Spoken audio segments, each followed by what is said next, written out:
Thank you for watching. Subscribe on Deceived Husbands for more stories. It was a Thursday evening when I first sensed that my world wasn't as secure as I believed. I came home from work a little earlier than usual and heard my wife, Lisa, moving around in our bedroom upstairs. I figured I'd go up and say hi. As I walked down the hallway, I heard her talking to someone on the phone. As I got closer, I caught the tail end of her conversation. "Yes, babe, today was incredible. I really loved it." I thought, since when does she enjoy work that much?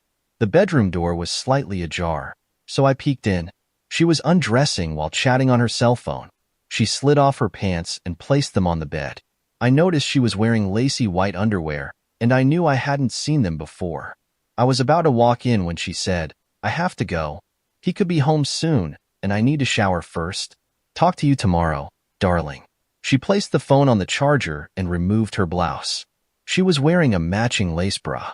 Facing away from me, she peeled off her underwear and tossed them in the hamper, the bra following. As she moved around the bed toward the shower, she passed a mirror. Being a woman, she naturally had to stop and look. From my spot by the door, I could see her reflection clearly.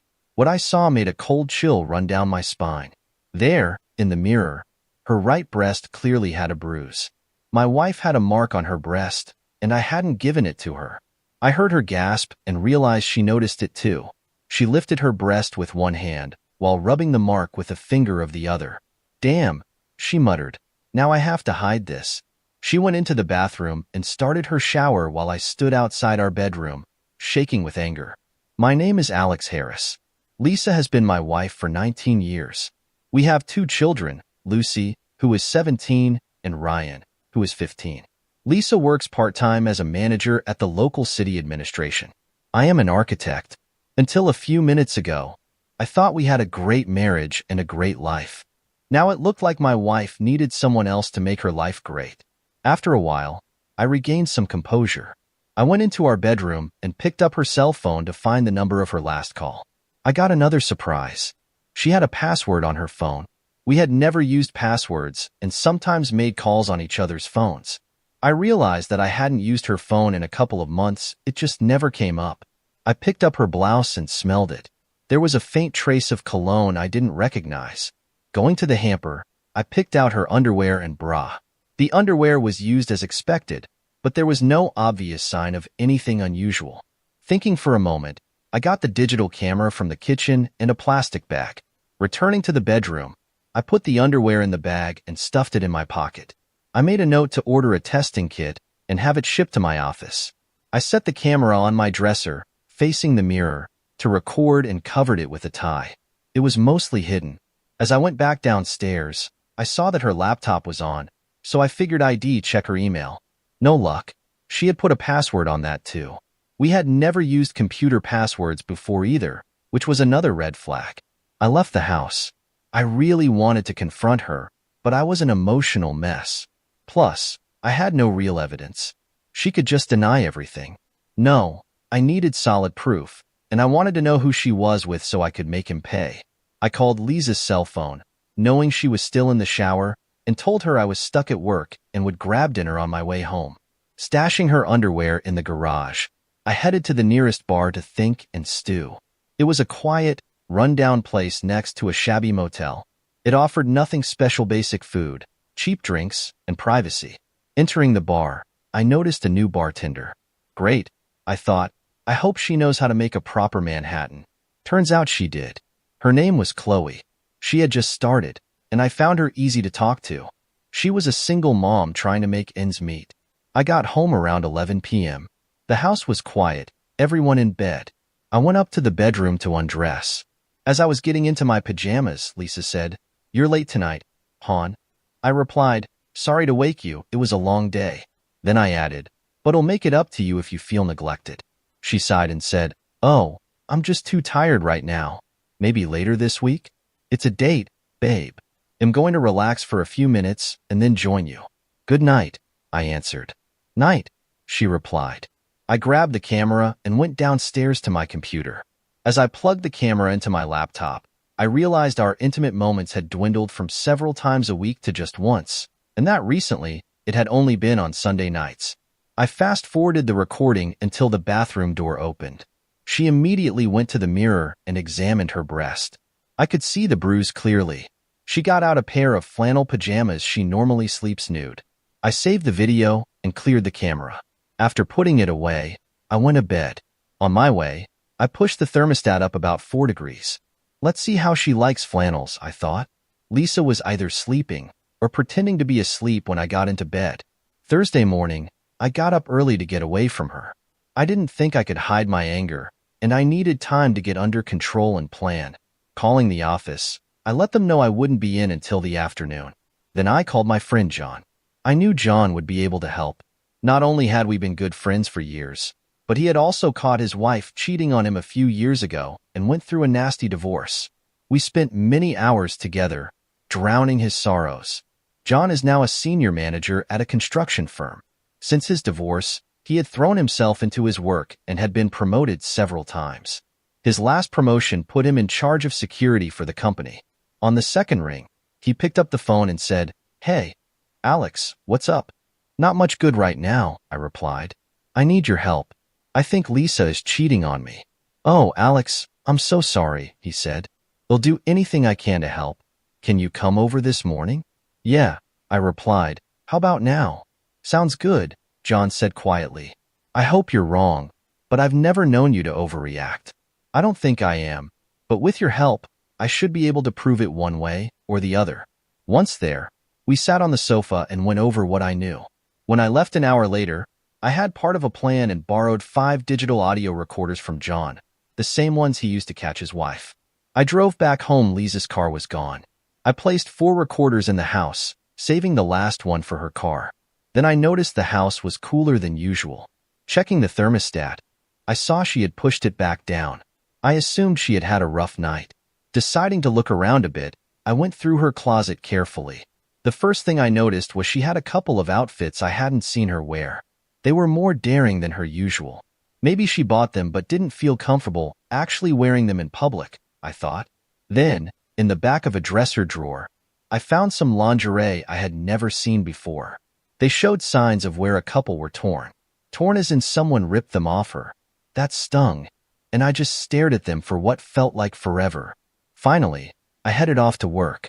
Around 3, I called Lisa's cell and left a voicemail that I was stuck on a job and wouldn't be home until late. As soon as I got home that evening, I put the final voice recorder in Lisa's car and then went to bed. I made sure to go to bed well after Lisa did Thursday night as well. She was either sleeping or pretending to be. I checked the audio recorders Thursday evening but heard nothing of interest. I quietly got the kids their breakfast, as is our custom on weekends. Sunday, Lisa gets to sleep late. Saturday, I do.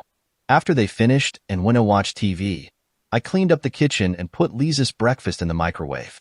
I connected a LAN cable to my laptop, logged into my computer into the wireless router, and disabled wireless access.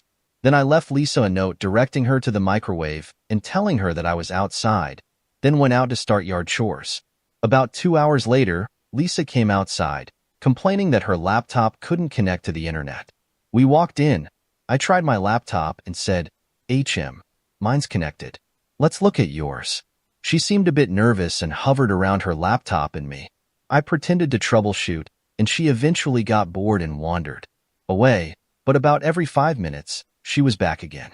While she was gone, I slipped in a memory stick and installed a keylogger program. The next time she left, I configured it to capture all key presses, take a snapshot of the screen twice a minute, track all websites she visited, and capture her email, including deleted and sent items. The next time she left, I went back to my laptop and restarted the wireless service. I checked that her laptop was now connecting and went to find her. After showing her it was connected, I told her the hard drive was badly fragmented. I brought up the cleanup program and suggested when she was done for the day, she click this button and let the program run overnight. That would also give my keylogger time to transfer all the data to me. She slipped her hands around my neck, kissed me, and smiling seductively, said, "Thanks, big guy. How can I repay your services?" I smiled back, slapped her but lightly, and said, "How about washing my car?" Her face showed she was expecting a very different answer. I kissed her cheek and said, "Just kidding." Pulling away, I added, I gotta get back to work out there. She looked confused as I walked out of the room. While mowing the grass, I realized I was being stupid. I wasn't going to be with her tonight, but I didn't want her to start thinking I was suspicious before I had solid evidence. I had to treat her normally for now. I decided to put in some hard work today and be too tired and sore for anything tonight. We watched a couple of movies with the kids in the evening. Lisa snuggled up next to me, and she felt good. She was feeling playful a couple of times while they were engrossed in the movie. We took a break toward the end of the second movie. I used the opportunity to get a drink and pop one of Lisa's Xanax. I figured I'd be asleep in 45 minutes. About 15 minutes later, Lisa woke me up. I announced I had worked too hard today and was going to bed. Lisa looked disappointed, and even more so when the kids asked her to stay for a third movie. I don't know when she came to bed I was out cold. Sunday morning was my sleep-in morning, but I was up at 6 a.m. I didn't want to be in bed when Lisa woke, in case she wanted to start something. It was time to start checking her data. I shut off her alarm clock as I was leaving. As I booted my computer, I realized that if I didn't spend time with her tonight, she would absolutely be suspicious. I started up the keylogger reader. While it initialized, I added a password to my computer. There were about 500 emails in the hidden folder, so I started reading them. The keylogger sends the oldest mails first, and I was looking at 6-month-old emails. I did see 2 emails from somebody named Matthew Cooper. He had his own domain name, but the messages were about her work. Maybe the guy works with her, or maybe this is the guy. I sorted by name and found one about 4 months old with the subject, "Hey, gorgeous." I read it. It was not explicit, but it sounded like this guy was trying to charm her. He had registered his name as an internet domain. A brief check showed that he did not have a web page. I resorted by date and found 6 from Matthew, dated yesterday. No wonder Lisa was hovering around her laptop. She was worried I might open her emails. I opened the newest one and read while my life shattered around me, starting at the bottom, where she complained about the mark he left and how hard it was to hide it from me. His reply was basically, "Shit happens, get over it, and screw your husband." Her furious reply was sent 14 minutes later. One paragraph stood out. She wrote, "I know you don't love your wife, but I do love my husband.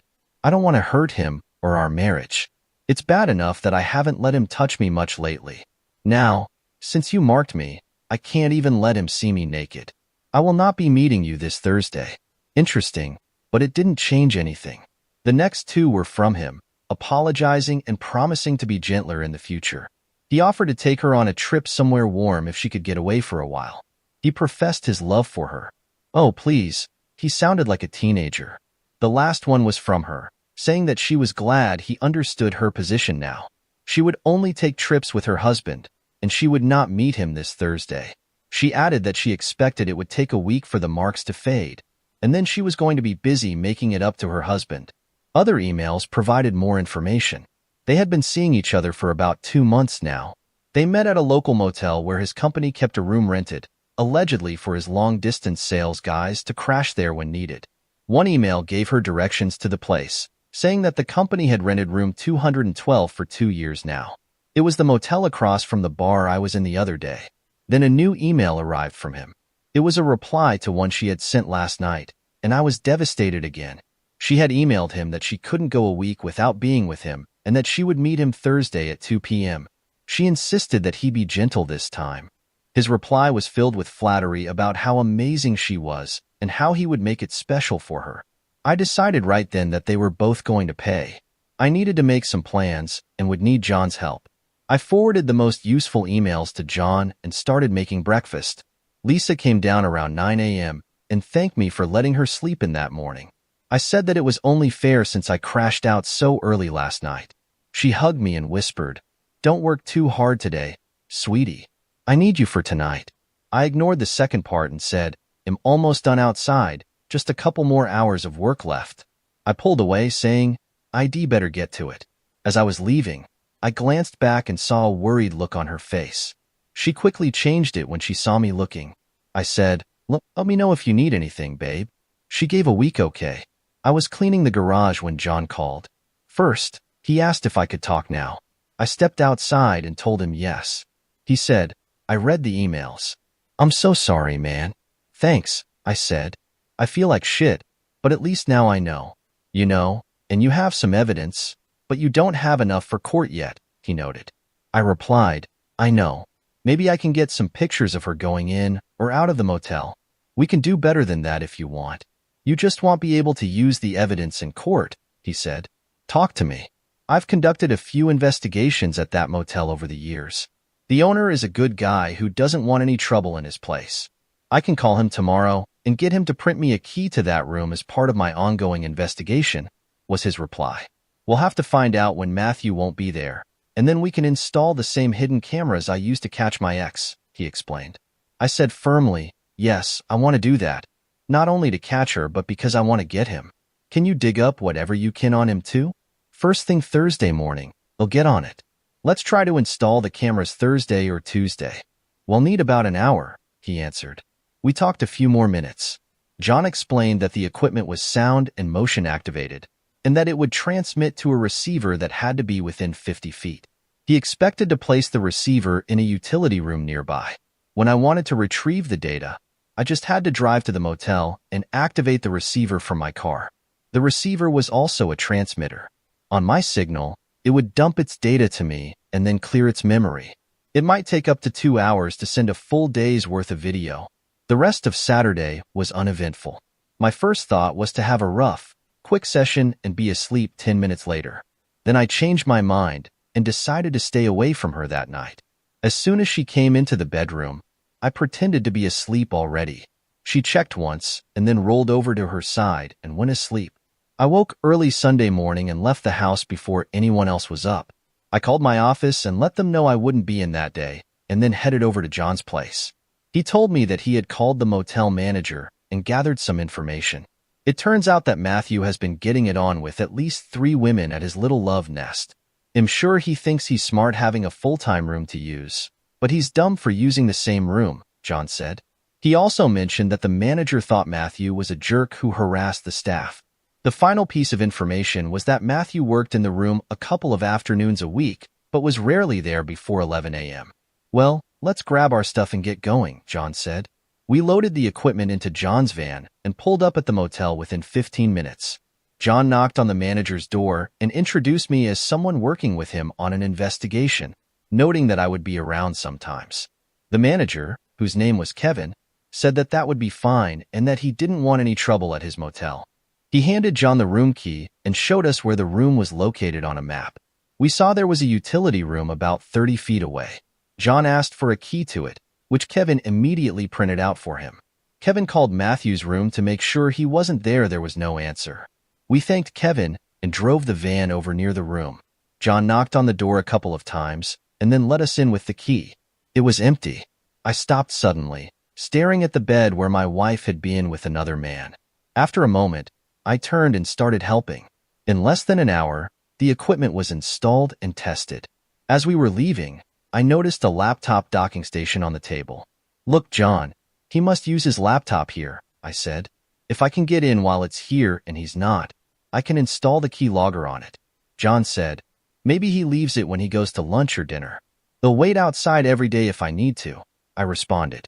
First, I want to get a GPS on his car so that we don't get surprised. Don't rush things, he answered. I understand. I don't want to risk screwing up the plan. Let's get out of here. They'll buy lunch across the parking lot. The food's good, and they have a new bartender who's nice and easy to talk to. Sounds good.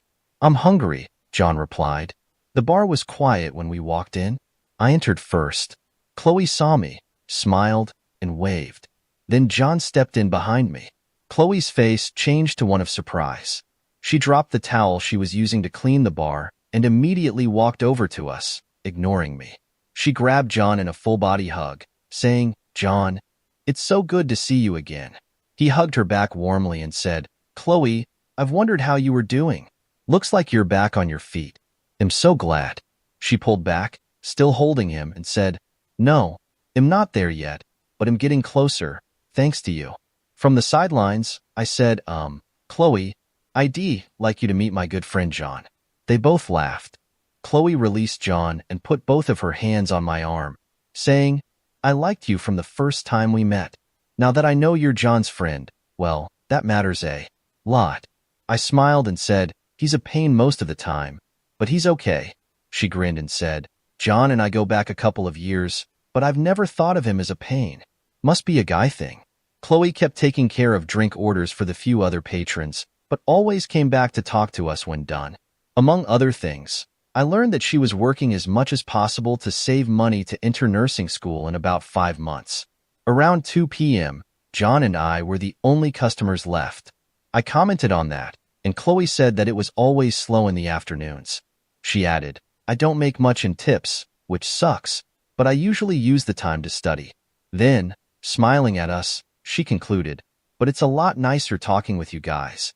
The three of us chatted for another half hour when suddenly Chloe, looking rather serious, turned to John and said, "John, I'm going to tell him." John just returned her gaze and made a slow nod. She turned to me and said, "If we're going to be friends, I don't want any secrets, and maybe when I tell you, you might not want to think of me as a friend.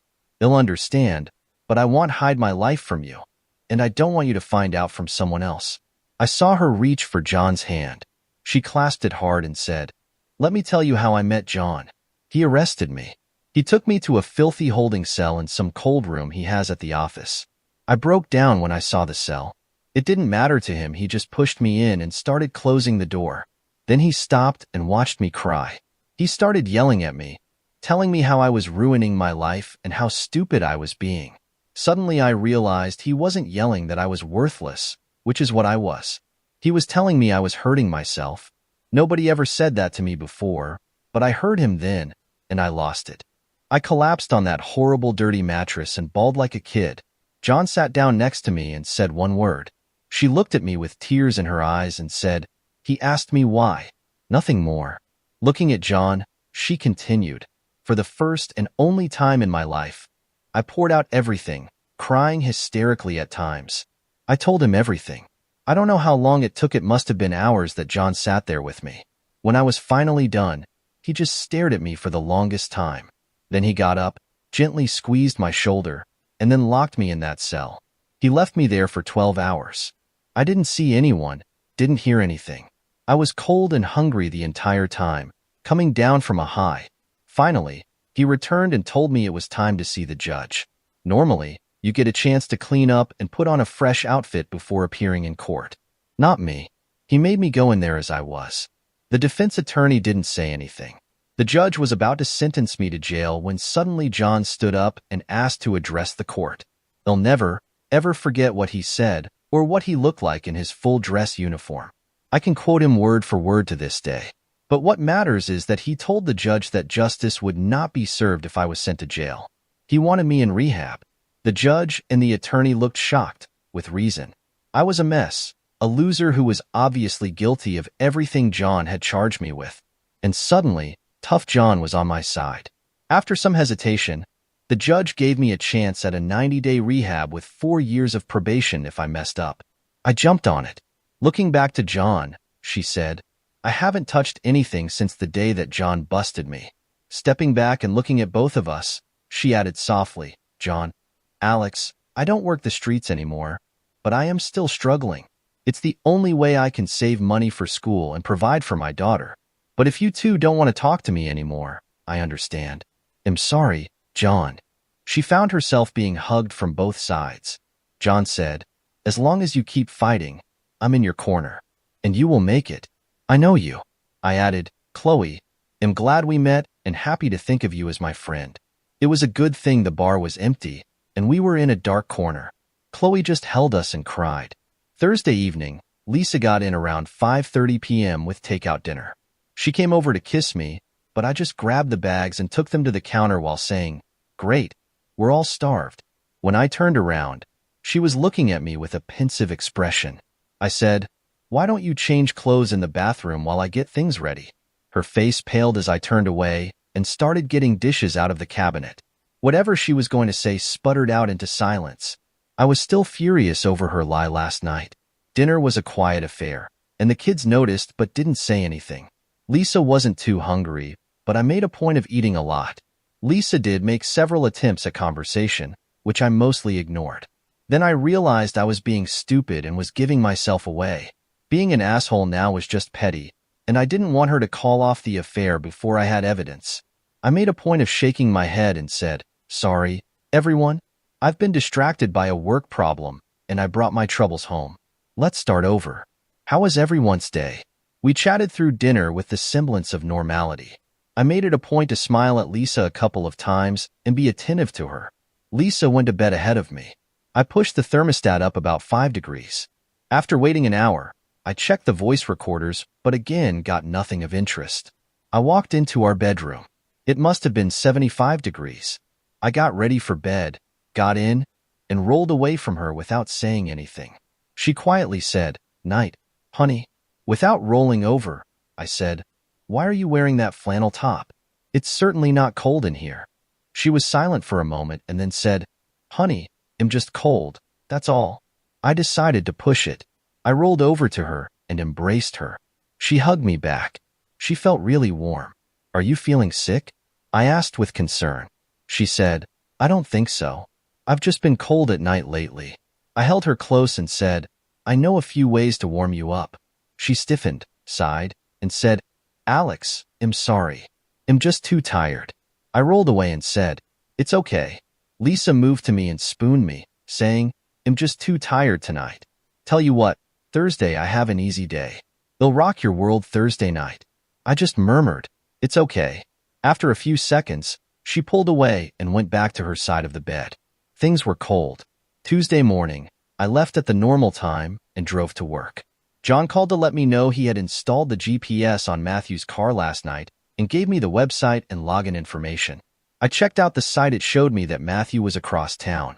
Deciding it was time to check the bedroom voice recorder, I let the office know I'd be back in a couple of hours and drove home.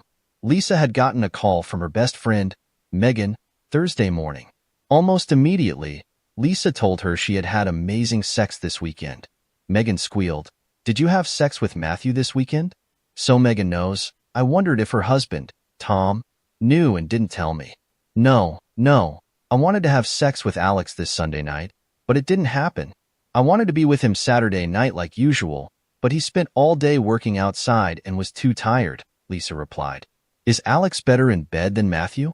Megan shot back at her.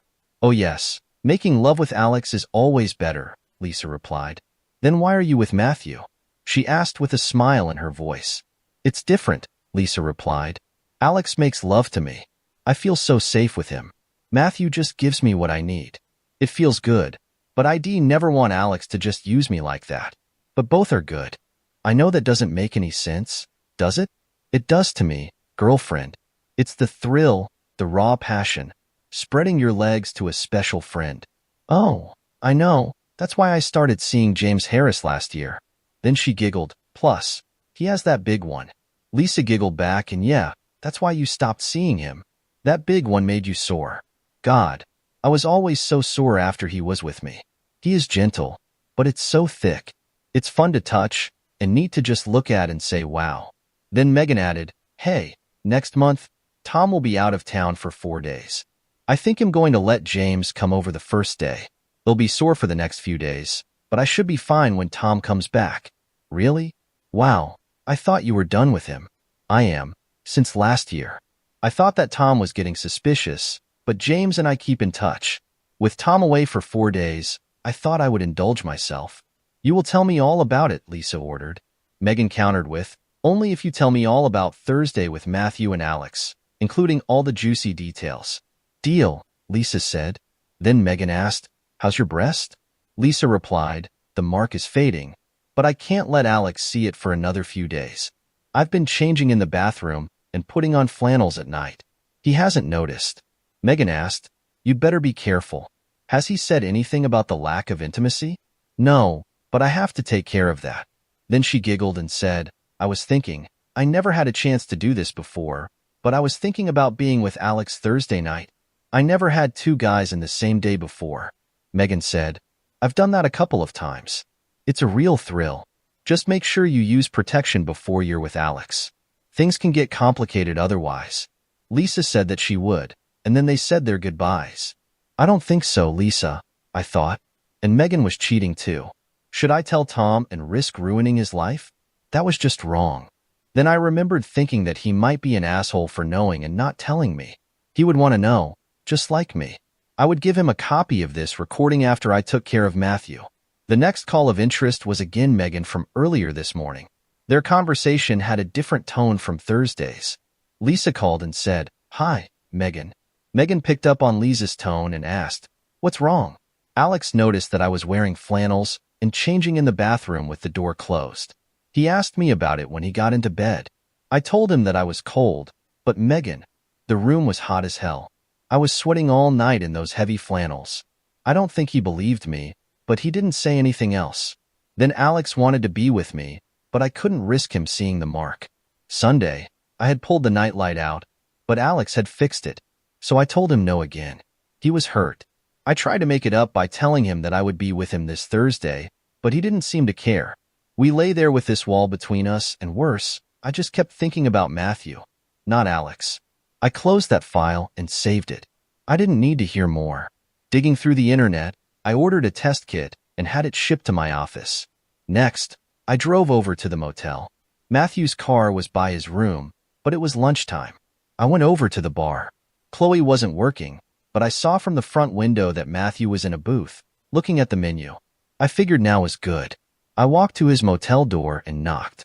There was no answer, so I used the key to open the door. This time, I ignored the bed and walked into the other room to see his laptop on and showing an accounting screen. I pulled my thumb drive out, inserted it into his computer, and installed the keylogger program.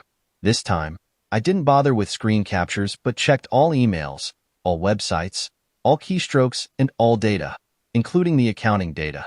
If he was doing anything shady, I'd be able to find it. Next, I enabled his remote desktop client and checked that the motel wireless had the right port open. It did. Finally, I went to one of the websites that offered a free light version of remote control software and created the account under his domain name. I installed their software, which would allow me to take control of his laptop from anywhere and have his desktop on my monitor. The site records IP addresses of everyone who logs in and will show that it was installed from the motel network. I removed the icons from the desktop and system tray, as well as from the start menu. Then I brought up his accounting screen and got the hell out of there. I went back to the office and worked a few hours. Getting home in a good mood, I was cheerful and helpful to the kids and Lisa. She looked worried when I first got home, but relieved after seeing that I was acting normally. Around 10, she said it was time for her to go to bed. I told her I had some work to finish and would be up in a while. She answered, "Great. I'll see you in the morning." Yeah, just great, I thought. Get enough sleep so you can meet your lover tomorrow. I had a ton of data to deal with today's footage, all the files from the bugs, all the files from Matthew's and Lisa's computers, and the phone bug data. But it wasn't going to be tonight. I did download the data from her car recorder and put it back in Lisa's car. She was either sleeping or pretending to be when I got in bed. I got as far away from her as possible and went asleep thinking, tomorrow's the day. Lisa was up ahead of me Thursday morning, which was fine with me. I was sick to my stomach knowing she was going to cheat on me again today and that I would have to watch the recording of her with another man. When I went into the kitchen, she was finishing making breakfast. I noticed that she was fully dressed for work, which was another first. She said, "Just in time, sweetie, and good morning." I grunted and reached for the coffee. After I got a cup and had a drink or two, I turned back to her to find her staring at me with a confused look on her face. I said, "Sorry, I was still asleep on my feet." She said, "Okay, you're just usually a morning person. Now you know how I feel most mornings." I didn't reply, just sat down and took a sip. The kids came in, and she began serving breakfast. I always help her serve when she cooks, but not today. I didn't look at her but saw out of the corner of my eye that she kept taking quick glances at my face. When she put my plate in front of me, she paused and stared at me. I neglected to notice while looking at the door. As I was about to leave, she stepped in front of me with a worried look and said quietly, "Alex, is there something wrong?" I stared at her blankly and said, "Not that I know of." I hugged her suddenly, affectionately. She melted into my arms, relieved, and said, "I'm glad." I was worried. I said, "I love you, and I can't imagine living without you. There is no other woman in this world that I want to be with." I waited and then added, "I hope that you feel the same way about me." She instantly stiffened and made a sobbing noise while holding me tighter and said, "Of course I do." Then she whispered, "And I plan on making it up to you tonight." I pulled away forcefully and walked out without looking back at her. I drove to the motel and downloaded the data while waiting for Lisa to go to work. I got back home a little after 9 a.m. I spent the entire time in the parking lot wondering how I was going to get through this day. How could I act normally around her, knowing what I was going to do? How am I going to be able to watch the video of her with another man? Downloading the data from the bugs took some time. I wandered around the house aimlessly while it copied. There was just no way I was going to be able to talk to Lisa tonight, or even worse, get into bed with her. I started with his emails. After a couple of hours, I learned some basic facts. He had 3 companies that bought products cheaply and resold them to the local government office, to several large companies, and to the federal government. It appeared that he was seeing 5 women besides my wife. The busy little creep. He had a number of emails concerning the quality of the products and specifications. I saved a couple of emails for further follow-up.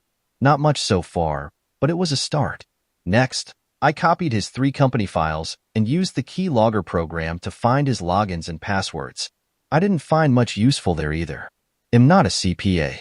I did notice under expenses that he had 6 company credit cards. He even noted the card number in the notes for each card. Listening to his phone conversations took a long time, but proved to be well worth it. I began to see some correlations between some emails and what he was saying on the phone. One call was from somebody in the office's shipping and receiving department.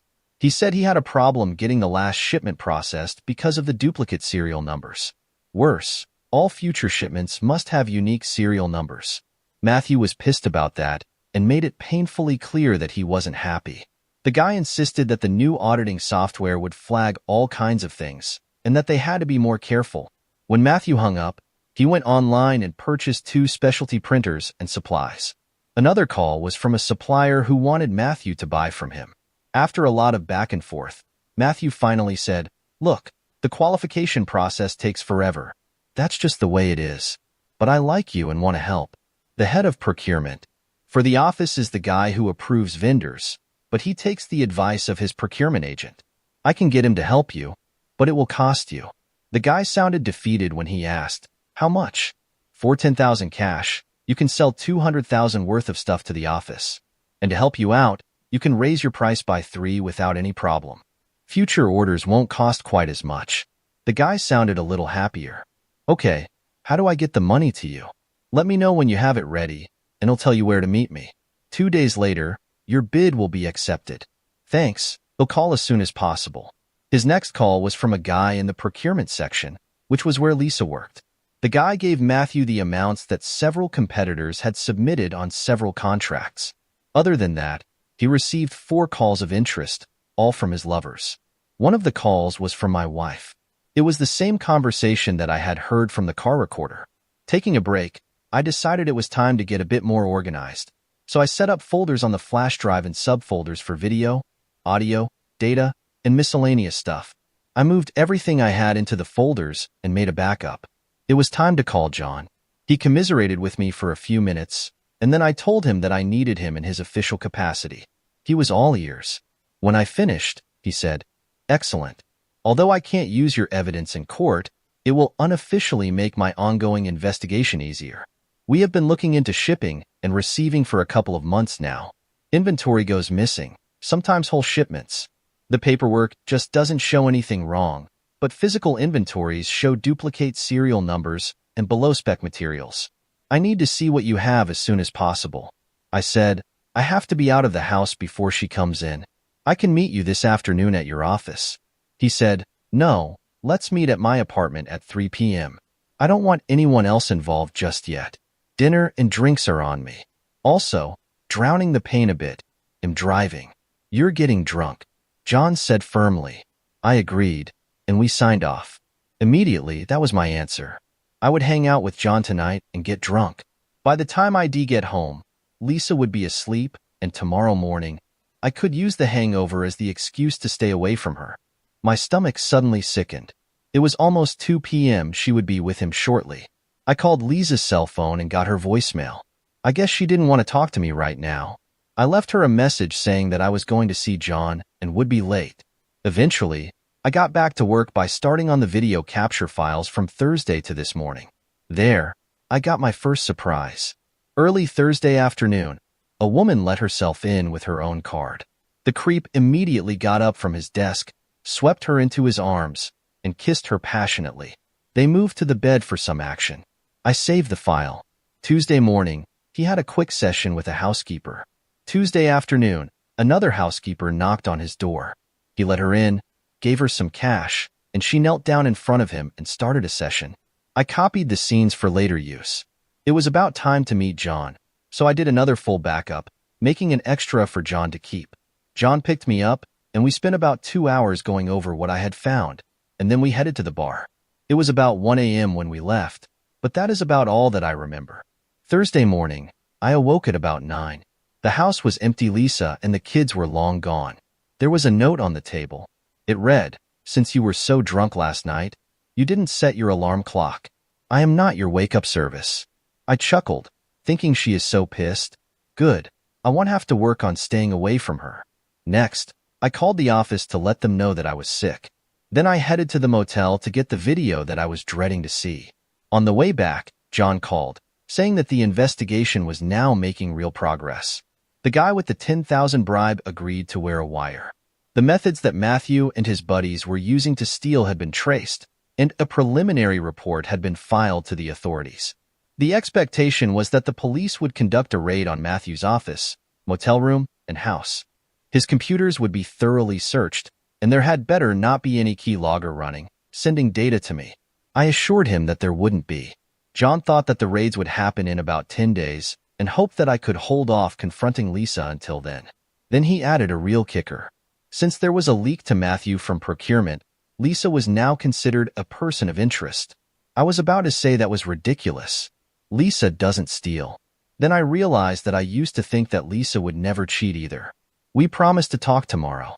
I got home and downloaded the motel data as well as the house data. Then I started watching the Thursday data until 1:30, but then stopped. Next, I checked his email and found what looked to be 2 other vendors who were bribing Matthew. Those I forwarded to John. I found a few emails from his lovers. A couple of them gave dates and times when they would be there. I noted those as times when Matthew would be too busy to notice that I was taking over his computer. Finally, it was time. I couldn't put off viewing the video of Lisa. I fast-forwarded until he went to the door, and my wife walked into the room. I stopped the playback and just sat there, feeling like my world was collapsing. Hollow, sick, destroyed, miserable, furious. I felt them all and others that I couldn't even describe. Eventually, I started the playback and watched them embrace and kiss passionately. Other than her reminding him to be gentler, they didn't say much as they undressed each other and moved to the bed. With tears running down my face, I watched him just play with her body. Worse, I watched her respond to him. She was doing to him all of the things that she did for me. I fast-forwarded until I saw her getting on the bed. She lay on her back, and I watched her give herself to another man. Thursday evening was quiet. The kids were out. Lisa and I did our own things without much communication. After everyone went to bed, I switched out the data recorder in her car and copied it. I couldn't resist checking the car data. I was betting that she talked to Megan on the way to work. Lisa would not have called on the bedroom phone because I was hungover and sleeping in there, and she wouldn't try in the kitchen as the kids might walk in at any moment. Sure enough, Megan called, asking how it went. Lisa said it was fine with Matthew. I made him be gentler and am not sore this morning. Just that worn-out feeling. He is still too rough, and he makes me do things I don't really want to do, but I enjoyed our time together, she said quietly. Megan asked, but with Alex, let me guess, either he was quick, or he couldn't get it up, right? Lisa wailed. No, he didn't even show up. He went out and got drunk with one of his buddies. He staggered in late, smelling of alcohol, and collapsed into bed without saying a word to me. What did you do? Megan asked. What could I do? I lay there fuming while he snored. This morning, I turned off his alarm clock, wrote a nasty note, and left. Megan noted, sometimes, once in a while, most of us do go out and get drunk. Sounds like bad timing is all. No, Lisa wailed again. I hinted a couple of times to him about tonight. Yesterday morning, I told him I planned on making it up to him tonight.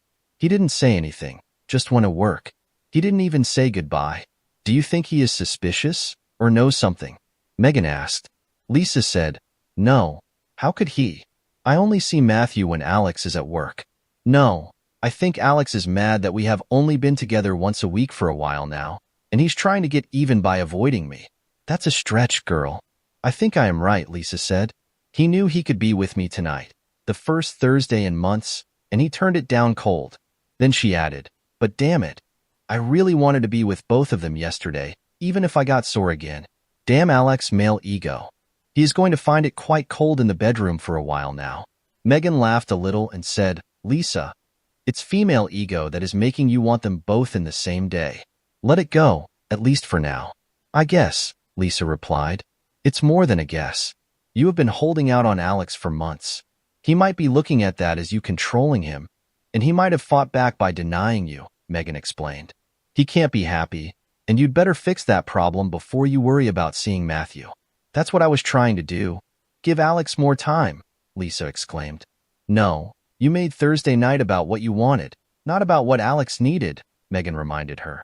You're right, but what should I do now? Lisa asked. Megan said, let it go. Maybe he didn't mean to ignore you. Just assume that's the case and move on. There's a good chance Alex will want you tonight. I saved that conversation thinking, good. She's pissed, and I don't have to pay for it. There was another call a few minutes later, Megan again. Hey, Lisa, Megan started out. You said that Matthew makes you do things that you don't want to do. Why do you let him? He's assertive and does what he wants. I got him to be a bit gentler, but he's just a forceful lover, was the reply. Curious, Megan asked, what kinds of things does he make you do? One thing yesterday, he put me on my knees on the floor with my back against the bed. Then he started doing his thing, but he was pushing so hard that it felt like I was hitting my head against the bed every time he thrust. Since I was against the bed, I couldn't move away from it. That sounds awful, Megan noted. He also likes to talk dirty and tells me to say things back to him. It seems silly to me, but it turns him on, Lisa said. Men, Megan commented. Yeah, Lisa agreed. I think he believes those spicy movies are real life. He wouldn't stop until I agreed to say something dirty to him. Once I did, things got better. Weird. Thursday evening, Lisa made overtures for intimacy, but I ignored them. It was almost 2 a.m. before I went to bed, and she was asleep. Sorry, Megan. You were wrong. I was up early Sunday and went directly to work. I left around 3, taking the test kit with me, and stopped at the motel to get Thursdays and Sundays videos. Chloe wasn't working at the bar, but I had a drink while waiting for the data to download. Getting home, I started copying the files into their storage locations and then used the test kit on Lisa's underwear. The results were positive, though that didn't change anything. I had enough time remaining to review the new videos, and once again, I was shocked. I opened the first file, and to this day, I wish that I had not. A young woman in a municipal uniform entered his room, and she sat on the sofa and drank a couple of glasses of wine. She looked like she might be 21 or 22, and perhaps weighed 110 pounds. After a while, he made his move. His hands were all over her. They kissed and hugged. He got her blouse and bra off and began touching her. At first, she was definitely going along with it, but as he stripped her, she became less comfortable. When he went to take her skirt off, she resisted, saying, "No, I'm sorry, this is wrong and I didn't mean to do this. I'm going to leave now." She tried to get up, but he threw her back on the sofa and said, "Too late now. You're here, so you're staying." She rolled off the other end of the sofa and started toward the door. Matthew grabbed her, spun her toward him, and with a smirk on his face, pushed her down. While she was on the floor, he undressed. I could not watch anymore and closed the file. Then I raced to the bathroom and threw up violently. When I recovered a bit, I made a copy for John. Deciding to continue, I clicked the next file and got another surprise. Chloe walked into his room. He gave her money, and she spent time with him. Well, she told us that she was struggling. Still, it surprised me to see her in action. There were 2 other files of interest, both from Sunday afternoon, just a few hours ago, in fact. The first was a phone call to Lisa, asking her to stop by because he was feeling lonely. After a bit of back and forth, Lisa agreed. The last file showed Lisa walking in, kissing and hugging Matthew, then moving to the bed. She left shortly after that. With no particular reason, I saved the 3 files for John as well. I called John and told him that I had to see him immediately. He agreed and suggested that he could come right over to my house, but it was getting too close to the time that Lisa could be home, so I asked to meet him at his office. 10 minutes later, he answered his door. I did not enter but handed him the flash drive and said, "John, there are 4 files on this. The first one is the important one. I couldn't watch it, and I am sorry that you have to do so. They'll be waiting in my car when you are done." Almost an hour later, John opened the car door and got in with me. He looked at me and said, "I don't know who she is, but I will find out and Matthew is going to pay." Putting his seatbelt on, he added, "To the bar, Alex. I don't want booze. I want some answers. Some from Chloe." Chloe was sitting at the bar but not working it. When she spotted us, she waved to the bartender to get us a couple of drinks. After he set them down in front of us, she hugged John, squeezed my hand, and then said, "Hi guys, it's always good to see you too." Blindly I said, "Hi Chloe, it's great to see you." John stared at her and said, "Chloe, what is wrong?" Her face crumpled, and she said, "John, you were right again. I picked up a disease. That's why I can't work at the bar. I'm infected and don't want to risk spreading it. I'm done with everything, and I'm done worrying about school. I am just going to make it as I can without being either a nurse or struggling." "Chloe, you're not done with school," John said firmly. "You are going to be a nurse." She hung her head and replied, "No, I can make it with this job if I don't have to save for school. That's good enough now." John grabbed her by the arm and said, No, it's not even close to being good enough. You talked about becoming a nurse that day in that office, and you have worked for it every day since. I'm glad you are not going to struggle anymore, but I will not let you give up." I added, "We'll find another way, Chloe." She looked at us both with tears in her eyes and said, "I couldn't ask for better friends, but I can't and won't ask you guys for help. That would be taking advantage of our friendship." John and I looked at each other before I said, "Good, you're not asking. And since you can't stop us, the subject is closed. We'll get back to you." We all laughed, and then I followed up on it. "John," I asked, "aren't there going to be some openings in your office soon?" Before he could answer, Chloe got serious again. "Guys," she said, "there are 2 other things I have to tell you. First, I know that you are watching Matthew. I can see the door to his room through the front windows of the bar, and I hope that you bust him soon." Stone-faced, John nodded. "Well, the first thing that I did after learning that I had a disease was to visit him," she said. My mouth dropped and I gasped. "Why?" She said, "Because that was the only way that I could get back at him." In a concerned tone, John asked, "Chloe, what did he do to you?" "He didn't do anything to me, but he assaulted and hurt someone else." "No, a girl. I saw her stagger out of his door as I was coming to work. She could barely walk. I went over to her to try to help. She was crying, her face was bruised, her skirt was torn. All she would let me do was help her to her car, and then she left." Chloe added, "John, she might have been 21, and she was wearing a municipal uniform. She is one of yours." "I know," John said. "I will find her and make sure she is getting help, and he is going to regret everything he has done." Turning to me, he added, "And I suspect that Alex has some nasty ideas that he hasn't told me about yet. We can talk about it." It was about midnight when I got to bed.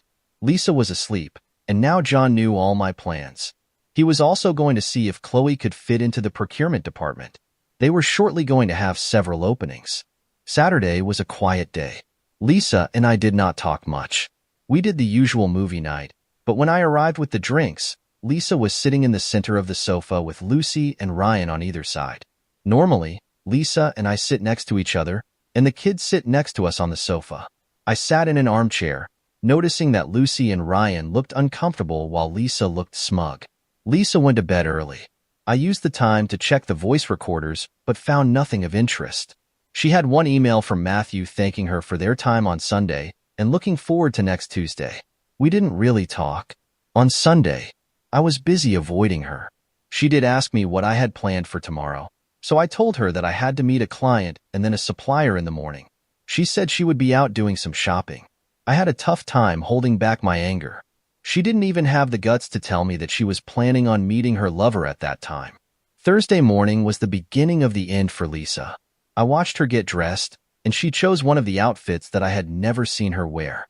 Lisa thought she was being slick, wearing an overcoat over her dress, and kissed me goodbye before heading to the car. Once she left, I packed up her clothes that I had never seen her wear and left the house.